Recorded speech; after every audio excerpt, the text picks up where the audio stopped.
Hello dear student, welcome today class. I hope आप सभी अच्छे होंगे। तो आज हम करेंगे क्लास थर्ड ईवीएस के चैप्टर 14 को। चैप्टर 14 में आज हम करेंगे, ठीक है, चैप्टर नेम है nutrition and care of animal. First point है हमारा फूड हैबिट ऑफ एनिमल्स। ठीक है, animals can be group of on the basic of the food they eat. ठीक है, जो जानवर होते हैं उनका जो ग्रुप होता है, उनकी बेसिक नीड होती है खाना। ठीक है, some animal eat a plant, some eat other animals and some both. ठीक है, कुछ एनिमल होते हैं, कुछ जानवर ऐसे होते हैं जो पौधे खाते हैं, कुछ ऐसे होते हैं जो जानवरों को ही खा जाते हैं, कुछ ऐसे होते हैं तो दोनों दोनों खाते हैं। ठीक है, अगर हम बात करें वे ऑफ ईटिंग फूड की, ठीक है, वो किस तरीके से खाते हैं, तो animal eat food in different way. ठीक है, जानवर जो खाना खाते हैं वो अलग अलग तरीके से खाते हैं। जैसे हर्बियस जो शाकाहारी जानवर होते हैं, some animals like a cow, goat, buffalo and deer eat only plants. यानी जो इस प्रकार जो ये जानवर होते हैं, गाय, भैंस, बकरी, ठीक है, हिरन, तो वो खाते हैं पौधे। They are called plant eating animals, और उनको हम क्या बोलते हैं, पौधे खाने वाले जानवर बोलते हैं, और बोलते हैं हर्बियस। ठीक है, यानी शाकाहारी जानवर। कार्निवर्स अगर हम बोले, जिस कार्निवर्स एनिमल क्या होते हैं, some animals like a lion and tiger eat the flesh of other animals, वो खाते हैं अदर जानवरों का मांस। They call it a flesh eating animals, मांसाहारी जानवर। ठीक है, एंड कार्निवर्स। ठीक है, अगर हम ओमनिवर्स की बात करें, so some animals like a crow and bear eat both plant and flesh of other animals। यानी कुछ जानवर ऐसे होते हैं जो दोनों खाते हैं।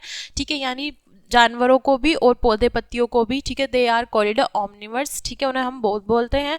बीज एंड बटरफ्लाइज शक द नीटर फ्रॉम द फ्लावर्स। यानी जो बटरफ्लाई और मधुमक्खी होती हैं वो पौधों के अंदर से उनका शहद लेती हैं। लीचीज एंड मॉस्किटो शक the blood of other animals. यानी जो लीचीज होती हैं, यानी जो खून पीने वाले जो इंसेक्ट्स होते हैं, जो वो क्या करते हैं, अदर जानवरों का यानी दूसरे जानवरों का ब्लड सक करते हैं।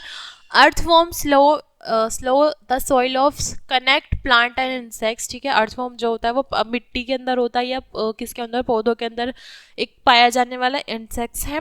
Will the squirrel and the rabbit nibble fruit and seeds with their sharp of front teeth. ठीक है, जो रैबिट और स्क्वायरल होती है यानी खरगोश और गिलहरी होती है, वो क्या खाते हैं, फ्रूट्स खाते हैं या उनके शीड्स यानी बीजों को खाते हैं। ठीक है, अपने जो आगे वाले जो उनके फ्रंट के जो दो दांत होते हैं उनसे। ठीक है, frog and lizard catch the insects with their long and sticky stung. ठीक है, जो फ्रॉग यानी मेंढक और छिपकली होती है, जो ऐसे इंसेक्ट्स होते हैं, वो दूसरे इंसेक्ट्स को पकड़ के अपनी लॉन्ग या लंबी जीभ से खाते हैं। Snake also slow they are a food whole. ठीक है,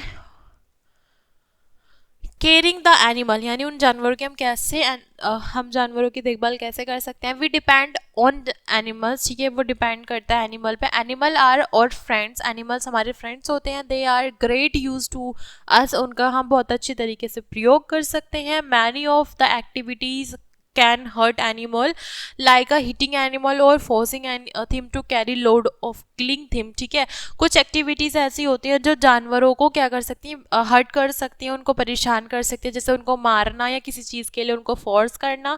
ठीक है, look at the following picture, आप उस पिक्चर में देख सकते हैं। We can take care of animals by the following ways. आप इस प्रकार से अपने जानवरों की देखभाल कर सकते हैं। We should keep their a place of living clean, जहाँ पे वो रहते हैं उस जगह को साफ सुथरा रखें। We should give the them clean food and water, eat water at regular times every day. उनको साफ सुथरा और पानी, ठीक है, खाना और पानी दे रोजाना। ठीक है, we should keep them clean and give the them a bath of regularly, यानी उनको रोजाना अच्छी तरीके से साफ सुथरा रखें और रोजाना उनको नहलाएं। We should get the them treat by the veterinary doctor, animals doctor, या whenever they are sick. ठीक है, आप उनको ऐसे ट्रीट, अगर वो बीमार हो जाते हैं तो उनको डॉक्टर के पास यानी एनिमल डॉक्टर के पास दिखाना चाहिए। We should always be kind to animal and treat them with love and care. आप जो जानवर होते हैं आपके पास, उनको अच्छी तरीके से ट्रीट करके उन्हें प्यार देकर उनका देखभाल करें। ठीक है, केयरिंग पेट्स जो होते हैं उनकी बात करते हैं। We can do the following in order to take care of pets. ठीक है, brushing their of fur gently or giving the them bath, जब वो नहा ले तो उनको अच्छी तरीके से उनको ब्रश करें यानी उनके बालों को। Treating them with the love and care, उनको अच्छे तरीके से प्यार और देखभाल करें. Giving the neat and clean living place to them, उनको साफ सुथरा जगह दे रहने के लिए. Giving fresh food and water to them, उनको फ्रेश यानी ताजी खाना दे, पानी दे. ठीक है. Taking them to vet for regularly checkup and important vaccines. ठीक है. उनकी रेगुलरली यानी जो मंथली या वीकली जो भी उनका चेकअप होता है वो कराएं. ठीक है. और इम्पोर्टेंट वैक्सीन ज़रूर लगाएं. Taking theme out of regularly walk, और उनको रोज़ाना बाहर ले जाएं. ठीक है. वॉक के लिए. एक्सटिंक्ट एनिमल की अगर हम बात करें, जो जानवर विलुप्त हो गए यानी जो जानवर है नहीं, animals that we no longer see are called extinct animal. कुछ जानवर ऐसे हैं जिनको हमने बहुत समय से नहीं देखा, जिसको हम विलुप्त जानवर बोलते हैं. डायनासोरस इन एक्सटिंक्ट एनिमल, यानी डायनासोरस जो है वो ठीक है विलुप्त हो चुके हैं. Another is the bird called dodo, एक ऐसी बर्ड है जिसको हम डोडो बोलते हैं. ठीक है. आजकल वो भी नहीं, मतलब वो भी किसी ने नहीं देखी काफ़ी समय से. चीता the faster land animal is now the extend in country. ठीक है. जो चीता है वो हमारे ज़मीन पर चलने वाली सबसे तेज़ी से यानी सबसे तेज़ चलने वाला जानवर है. तो आई होप आपको अच्छे तरीके से समझ में आया होगा और अच्छे तरीके से आपने समझा भी होगा. तो चैप्टर हमारे यहीं कंप्लीट होता है. क्लास हम यहीं एंड करते हैं. मिलता है नेक्स्ट क्लास में. Thanks for watching.